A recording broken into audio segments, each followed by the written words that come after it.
The Perfume of the Lady in Black by Gaston Leroux, author of The Mystery of the Yellow Room, New York, Brentanos, 1909. Chapter 1, which begins where most romances end. The marriage of Monsieur Robert Darzac and Mademoiselle Mathilde Stangerson took place in Paris, at the Church of Saint-Nicolas de Chardonnay, on April 6, 1895. Everything connected with the occasion being conducted in the quietest fashion possible. A little more than 2 years had rolled by since the events which I have recorded in a previous volume. Events so sensational that it is not speaking too strongly to say that an even longer lapse of time would not have sufficed to blot out the memory of the famous mystery of the Yellow Room. There was no doubt in the minds of those concerned that, if the arrangements for the wedding had not been made almost secretly, the little church would have been thronged and surrounded by a curious crowd, eager to gaze upon the principal personages of the drama which had aroused an interest almost worldwide, and the circumstances of which were still present in the minds of the sensation-loving public. But in this isolated little corner of the city, in this almost unknown parish, it was easy enough to maintain the utmost privacy. Only a few friends of Monsieur Darzac and Professor Stangerson, on whose discretion they felt assured that they might rely, had been invited. I had the honor to be one of the number. I reached the church early, and naturally my first thought was to look for Joseph Rouletabille. I was somewhat surprised at not seeing him, but having no doubt that he would arrive shortly, I entered the pew already occupied by Monsieur Henri Robert and Monsieur André Hesse, who, in the quiet shades of the little chapel, exchanged in undertones reminiscences of the strange affair at Versailles, which the approaching ceremony brought to their memories. I listened without paying much attention to what they were saying, glancing from time to time carelessly around me. A dreary place enough is the church of Saint-Nicolas de Chardonnay, with its cracked walls, the lizards running from every corner, and dirt. Not the beautiful dust of ages, but the common ill-smelling germ-laden dust of today. Everywhere this church, so dark and forbidding on the outside, is equally dismal within. The sky, which seems rather to be withdrawn from than above the edifice, sheds a miserly light which seems to find the greatest difficulty in penetrating through the dusty panes of unstained glass. Have you read Renan's Memories of Childhood and Youth? Push open the door of Saint-Nicolas du Chardonnay, and you will understand how the author of the Life of Jesus longed to die, when as a lad he was a pupil in the little seminary of the Abbé Duplanloup, close by, and could only leave the school to come to pray in this church. And it was in this funereal darkness, in a scene which seemed to have been painted only for mourning and for all the rites consecrated to sorrow, that the marriage of Robert Darzac and Mathilde Stangerson was to be solemnized. I could not cast aside the feeling of foreboding that came over me in these dreary surroundings. Beside me, Monsieur Henri Robert and Monsieur André Hesse continued to chat, and my wandering attention was arrested by a remark made by the former. "I never felt quite easy about Robert and Mathilde," he said, "not even after the happy termination of the affair at Versailles, until I knew that the information of the death of Frederick Larsan had been officially confirmed. That man was a pitiless enemy." It will be remembered perhaps by readers of The Mystery of the Yellow Room that a few months after the acquittal of the professor in Sorbonne, there occurred the terrible catastrophe of La Dordogne, a transatlantic steamer running between Havre and New York. In the broiling heat of a summer night, upon the coast of the New World, La Dordogne had caught fire from an overheated boiler. Before help could reach her, the steamer was utterly destroyed. Scarcely 30 passengers were able to leap into the lifeboats, and these were picked up the next day by a merchant vessel, which conveyed them to the nearest port. For days thereafter, the ocean cast up on the beach hundreds of corpses, and among these they found Larsan. The papers, which were found carefully hidden in the clothing worn by the dead man, proved beyond a doubt his identity. Mathilde Stangerson was at last delivered from this monster of a husband to whom, through the facility of the American laws, she had given her hand in secret, in the unthinking ardor of girlish romance. This wretch, whose real name, according to court records, was Ballmeyer, and who had married her under the name of Jean Roussel, could no longer rise like a dark shadow between Mathilde and the man whom she had loved so long and so well, without daring to become his bride. In The Mystery of the Yellow Room, I have related all the details of this remarkable affair, one of the strangest which has ever been known in the annals of the Court of Assizes, and which, without doubt, would have had a most tragic denouement, had it not been for the extraordinary part played by a boy reporter, scarcely 18 years old, Joseph Rouletabille, who was the only one to discover that Frederick Larsan, the celebrated Secret Service agent, was none other than Ballmeyer himself. The accidental, one might almost say, providential, death of this villain had seemed to assure a happy termination to the extraordinary story, and it must be confessed that it was undoubtedly one of the chief factors in the rapid recovery of Mathilde Stangerson, whose reason had been almost overturned by the mysterious horrors at the Glandier.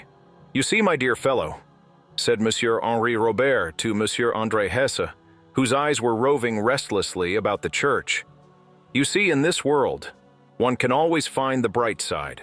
See how beautifully everything has turned out, even the troubles of Mademoiselle Stangerson. But why are you constantly looking around you? What are you looking for? Do you expect anyone?" "Yes," replied M. Hesse. "I expect Frederick Larsan." Monsieur Henri Robert laughed, a decorous little laugh in deference to the sanctity of the surroundings. But I felt no inclination to join in his mirth. I was 100 leagues from foreseeing the terrible experience which was even then approaching us.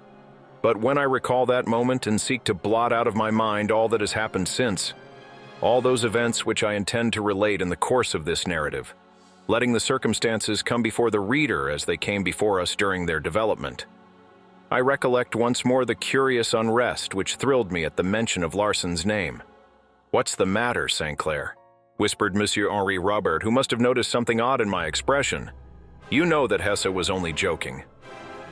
"I don't know anything about it," I answered. And I looked attentively around me as Monsieur André Hesse had done. And indeed, we had believed Larsan dead so often when he was known as Ballmeyer that it seemed quite possible that he might be once more brought to life in the guise of Larsan. "Here comes Rouletabille," remarked Monsieur Henri Robert. "I'll wager that he isn't worrying about anything." "But how pale he is!" exclaimed Monsieur André Hesse in an undertone. The young reporter joined us and pressed our hands in an absent-minded manner. "Good morning, St. Clair."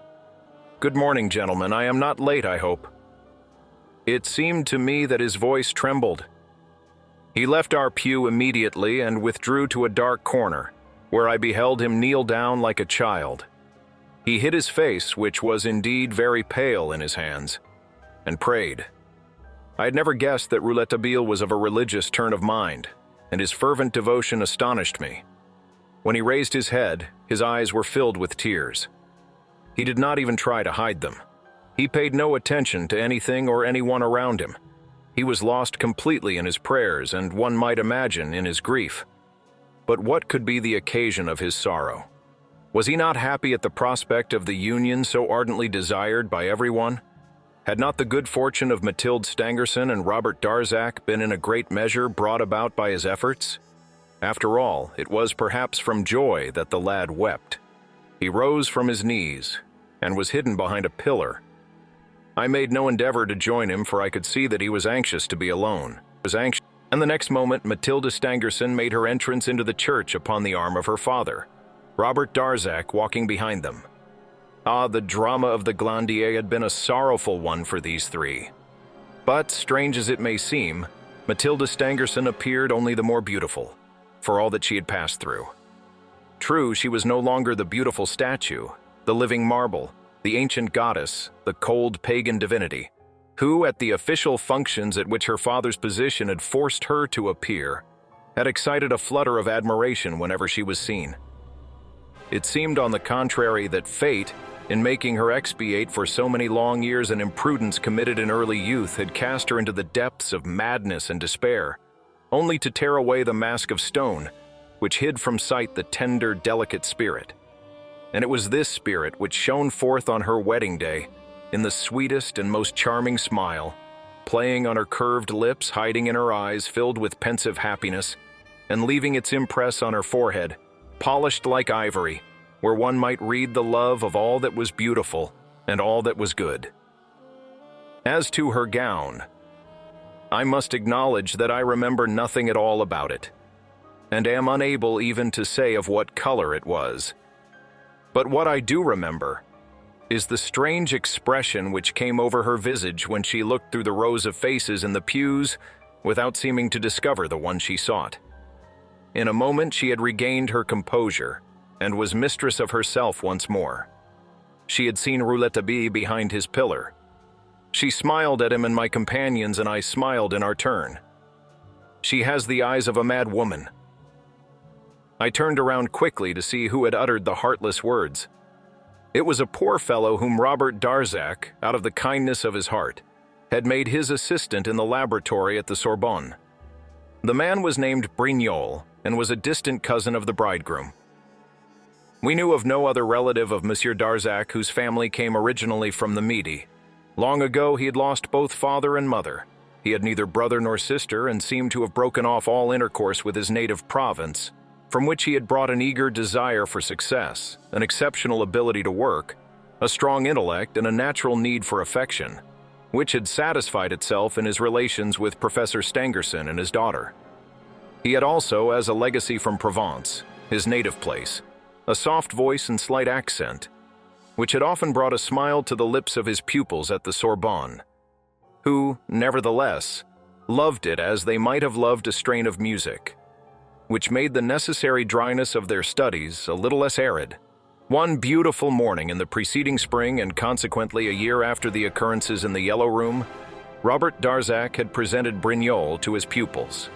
The new assistant had come direct from Aix, where he had been a tutor in the natural sciences and where he had committed some fault of discipline which had caused his dismissal.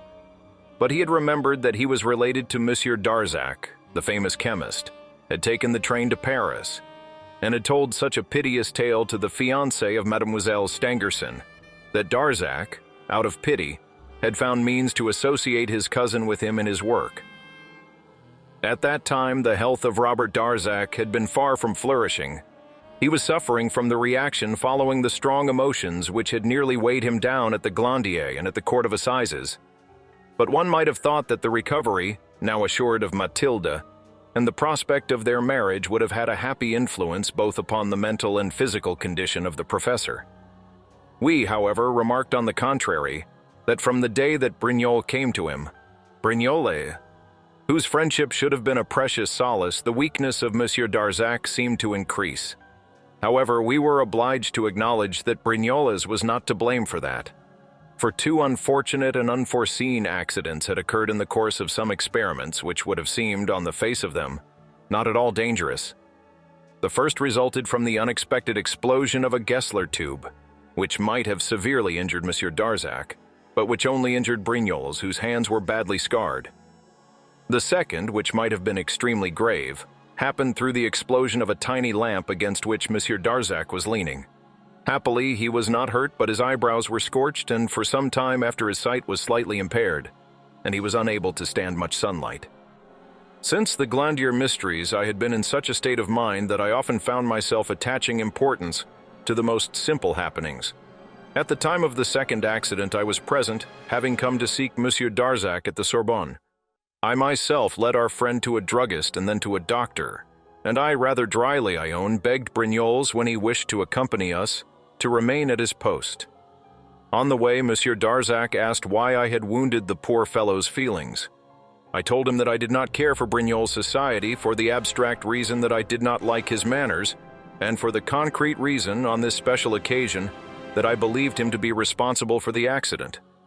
Monsieur Darzac demanded why I thought so, and I did not know how to answer, and he began to laugh. A laugh that was quickly silenced, however, when the doctor told him that he might easily have been made entirely blind, and that he might consider himself very lucky in having gotten off so well. My suspicions of Brignolle were, doubtless, ridiculous, and no more accidents happened.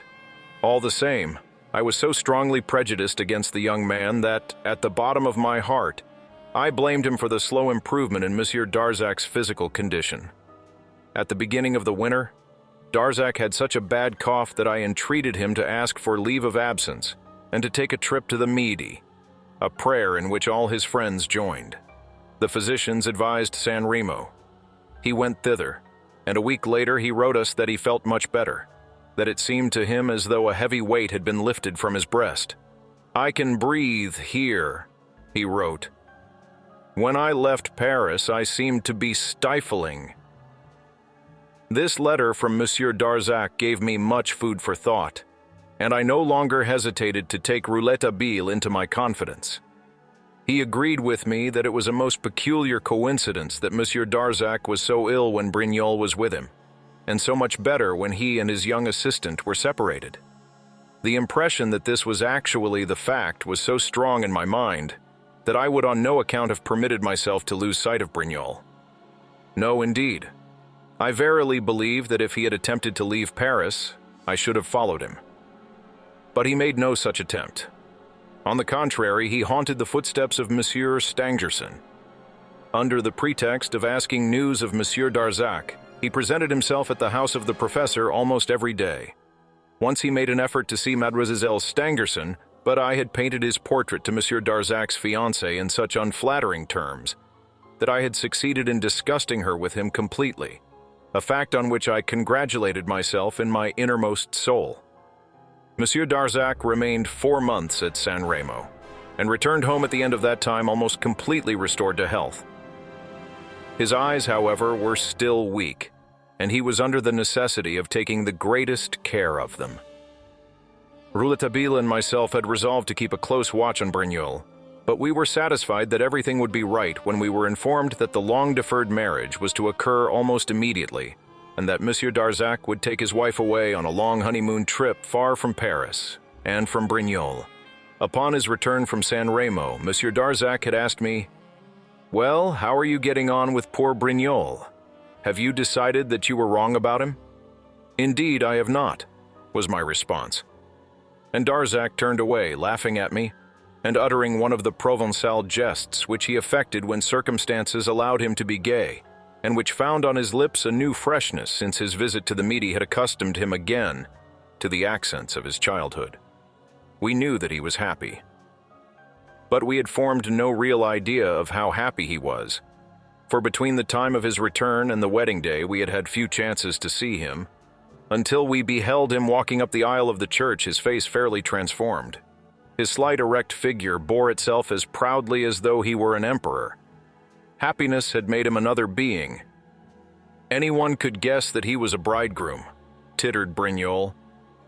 I left the neighborhood of the man who was so repulsive to me, and stepped behind poor M. Stangerson, who stood through the entire ceremony with his arms crossed on his breast, seeing nothing and hearing nothing. I was obliged to touch him on the shoulder when all was over to arouse him from his dream. As they passed into the sacristy, Monsieur André Hesse heaved a deep sigh. "I can breathe again," he murmured. "Why couldn't you breathe before, my friend?" asked Monsieur Henri Robert.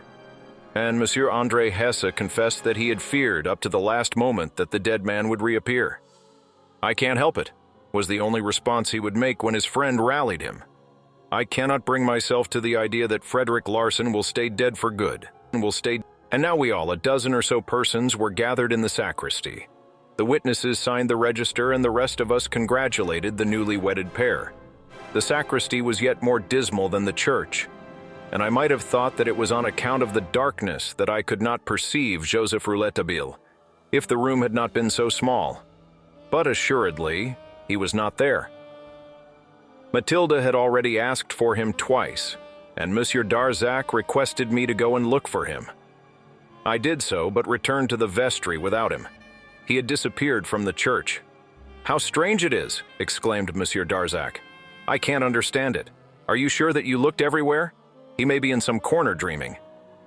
"I looked everywhere, and I called his name," I told him. But Monsieur Darzac was still not satisfied. He wanted to look through the church for himself. His search was better rewarded than mine, for he learned from a beggar who was sitting in the porch with a tambourine that Rouletabille had left the church a few minutes before and had been driven away in a hack.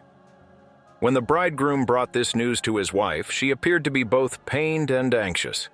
She called me to her side and said, "My dear Monsieur St. Clair, you know that we are to take the train in 2 hours. Will you hunt up our little friend and bring him to me, and tell him that his strange behavior is grieving me very much?" "Count upon me," I said, and I began a wild goose chase after Rouletabille. But I appeared at the station without him. Neither at his home, nor at the office of his paper, nor at the Café du Barreau, where the necessities of his work often called him at this hour of the day, could I lay my hand on him. None of his comrades could tell me where I might chance to find him. I leave you to think how unwillingly I turned my steps in the direction of the railroad station. Monsieur Darzac was greatly disturbed, but as he had to look after the comfort of his fellow travelers, for Professor Stangerson, who was on his way to Mentone, was to accompany his daughter and her husband to Dijon, changing cars there while the Darzacs continued their trip to Culoz and Mont-Cenis. He asked me to break the bad news to his bride. I performed the commission, adding that Rouletabille would, without doubt, present himself before the train started. At these words, Mathilde began to cry softly and shook her head.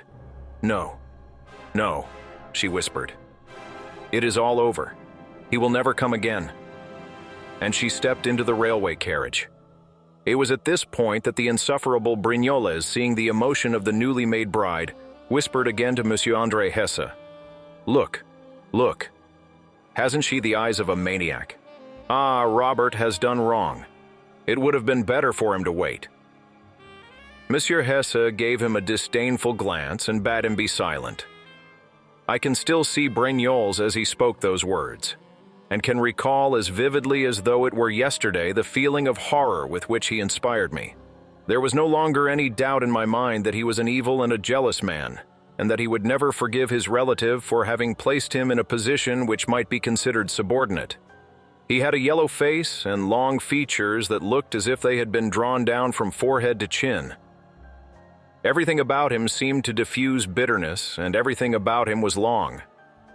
He had a long figure, long arms, long legs, and a long head. However, to this general rule of length there were exceptions, the feet and the hands. He had extremities small and almost beautiful. After having been so rudely silenced for his malicious words by the young lawyer, Brignoles immediately took offense and left the station after having paid his respects to the bride and bridegroom. At least I believe that he left the station, for I did not see him again. There was 3 minutes yet before the departure of the train. We still hoped that Rouletabille would appear, and we looked across the quay, thinking once or twice that we saw the form of our young friend approaching, among the hurrying throng of travelers. How could it be that he would not advance as we were so used to seeing him in his quick, boyish fashion, rushing through the crowd, paying no heed to the cries and protestations that his method of pushing his way usually evoked while he seemed to be hurrying faster than anyone else? What could he be doing that detained him? Already the doors were closed. The bell on the engine began to sound its first slow strokes, and the calls of hack drivers began to arise. "Carriage, monsieur? Carriage?" And then the quick last word which gave the signal for the departure. But no Rouletabille. We were all so grieved and moreover so surprised that we remained on the platform, looking at Madame Darzac without thinking to wish her a pleasant journey. Professor Stangerson's daughter cast a long glance upon the quay, and at the moment that the speed of the train began to accelerate, certain now that she was not to see her little friend again, she threw me an envelope from the car window. "For him," she said, and almost as though moved by an irresistible impulse, her face wearing an expression of something that resembled terror, she added in a tone so strange that I could not help recalling the horrible speeches of Brignoles. "Au revoir, my friends, or adieu." Chapter 2, in which there is question of the changing humors of Joseph Rouletabille. In returning alone from the station, I could not help feeling some surprise at the singular sensation of sadness which oppressed me, and of the cause of which I had not the least idea. Since the affair at Versailles, with the details of which my existence had become so strangely intermingled, I had enjoyed the closest intimacy with Professor Stangerson, his daughter, and Robert Darzac. I ought to have been completely happy on the day of this wedding, which seemed in every way so satisfactory. I wondered whether the unexplained absence of the young reporter did not account in some measure for my strange depression. Rouletabille had been treated by the Stangersons and by Monsieur Darzac as their deliverer, and especially since Mathilde had left the sanitarium, in which for several months her shattered nervous system had needed and received the most assiduous care, since the daughter of the famous professor had been able to understand the extraordinary part which the boy had played in the drama that, without his help, would inevitably have ended in the bitterest grief for all those whom she loved, since she had read by the light of her restored reason the shorthand reports of the trial, at which Rouletabille appeared at the last moment like some hero of a miracle. She had surrounded the youngster with an affection little less than maternal. She interested herself in everything which concerned him. She begged for his confidence. She wanted to know more about him than I knew, and perhaps more even than he knew himself. She had shown an unobtrusive but strong curiosity in regard to the mystery of his birth, of which all of us were ignorant, and on which the young man had kept silence with a sort of savage pride. Although he fully realized the tender friendship which the poor soul felt for him, Rouletabille maintained his reserve, and in his dealings with her affected a formal politeness which astonished me, coming from the boy whom I had known so exuberant, so wholehearted, so strong in his likes and dislikes. More than once I had mentioned the matter to him, and he had answered me in an evasive manner, laying great stress, however, upon his sentiments of devotion for a lady whom he esteemed beyond anyone in the world, and for whom he would have been ready to sacrifice his all, if fate or fortune had given him anything to sacrifice for anyone. He would take strange whims at such times. For instance, after having made in my presence a promise to take a holiday and remain all day with the Stangersons, who had rented for the summer, for they did not wish to live at the Glandier again, a pretty little place at Chenevières, on the borders of the Marne. And after having shown an almost childish joy at the prospect, he suddenly and without any reason refused to accompany me, and I was obliged to set out alone, leaving him in his little room, in the corner of the Boulevard Saint-Michel and the Rue Monsieur le Prince. I wished as I departed that he might experience as much pain as I knew that he would cause Mademoiselle Stangerson. One Sunday, she, vexed at the lad's behavior, made up her mind to go with me to his den in the Latin Quarter and surprise him. When we reached his lodgings, Rouletabille, who had answered our knock with an energetic "Come in," sat working at a little table. He arose as we entered and turned so pale that we believed that he was about to fall in a faint. "Good heavens!" cried Mademoiselle Stangerson, hastening toward him. But he was quicker than she, and before she reached the table on which he leaned, he had thrown a cover over the papers which were spread over the surface, hiding them entirely. Mathilde had, of course, noticed the action. She paused in amazement. "We are disturbing you," she said. "Oh, not at all," replied Rouletabille. "I have finished my work. I will show it to you sometime. It is a masterpiece, a piece in 5 acts, for which I am not able to find the denouement." And he smiled. Soon he was again entirely master of himself, and made us 100 droll speeches, thanking us for having come to cheer him in his solitude. He insisted on inviting us to dinner, and we 3 ate our evening meal in a Latin Quarter restaurant, Foyot's. It was a happy evening. Rouletabille telephoned for Robert Darzac, who joined us at dessert. At this time, Monsieur Darzac was not ill, and the amazing Brignol had not yet made his appearance in Paris. We played like children. That summer night was so beautiful in the solitude of the Luxembourg. Before bidding adieu to Mademoiselle Stangerson, Rouletabille begged her pardon for the strange humor which he evinced at times, and accused himself of being at bottom a very disagreeable person. Mathilde kissed him, and Robert Darzac put his arm affectionately around the lad's shoulders, and Rouletabille was so moved that he never uttered a word while I walked with him to his door. But at the moment of our parting, he pressed my hand more tenderly than he had ever done before. Poor little fellow. Ah, if I had known. How I reproach myself in the light of the present for having judged him with too little patience. Thus, sad at heart, assailed by premonitions which I tried in vain to drive away, I returned from the railway station at Lyon, pondering over the numerous fantasies, the strange caprices of Rouletabille during the last 2 years. But nothing that entered my mind could have warned me of what had happened, or still less have explained it to me. Where was Rouletabille? I went to his rooms in the Boulevard Saint-Michel, telling myself that if I did not find him there, I could at least leave Madame Darzac's letter.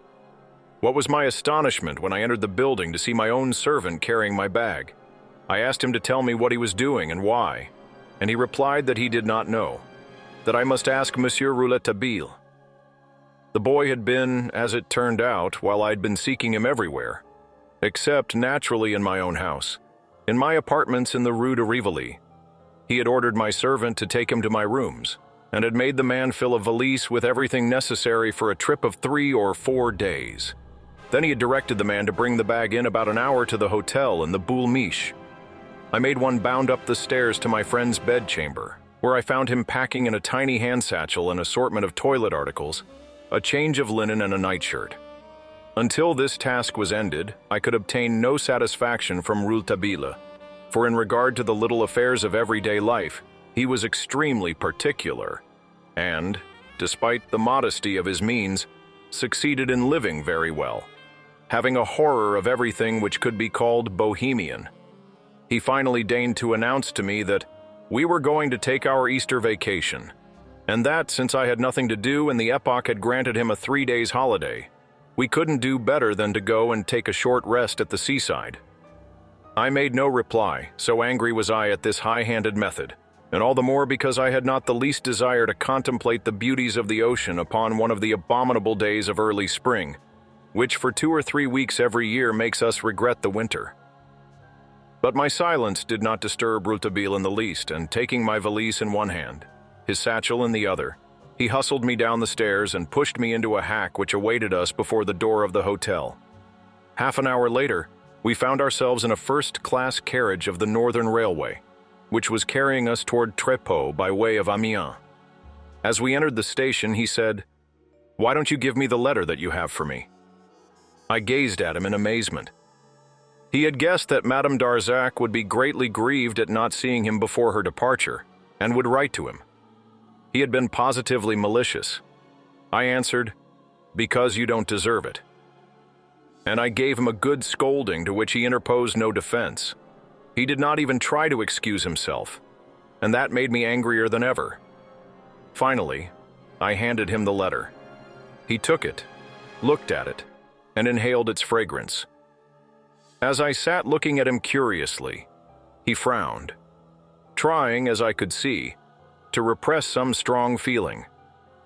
But he could no longer hide it from me when he turned toward the window, his forehead against the glass, and became absorbed in a deep study of the landscape. His face betrayed the fact that he was suffering profoundly.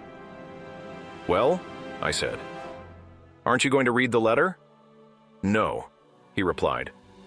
"Not here, when we are yonder." We arrived at Trepeau in the blackest night that I remember, after 6 hours of an interminable trip and in wretched weather. The wind from the sea chilled us to the bone and swept over the deserted quay with weird sounds of lamentation. We met only a watchman wrapped in his cloak and hood who paced the banks of the canal. Not a cab, of course.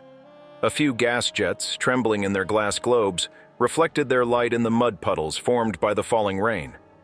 We heard in the distance the clicking noise of the little wooden shoes of some Trepeau woman who was out late. That we did not fall into a huge watering trough was due to the fact that we were warned by the hoofs of a stray horse, which passed that way to drink. I walked behind Rouletabille, who made his way with difficulty in this damp obscurity.